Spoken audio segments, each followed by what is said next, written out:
ditutup sih? Itu kan cara yang tidak baik. Tuh, teman-teman, lihat deh. Masih saja batuk tapi tidak ditutup. Stop! Itu cara yang tidak benar.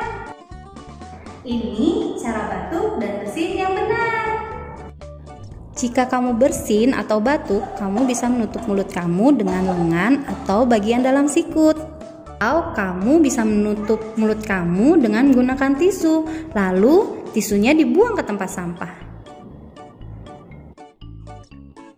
Nah, kalau sedang menggunakan masker, teman-teman bisa batuk atau bersin dengan tetap menggunakan masker.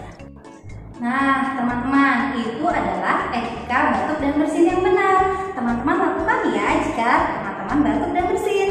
Oh iya, teman-teman, jangan lupa ya untuk tetap cuci tangan setelah teman-teman batuk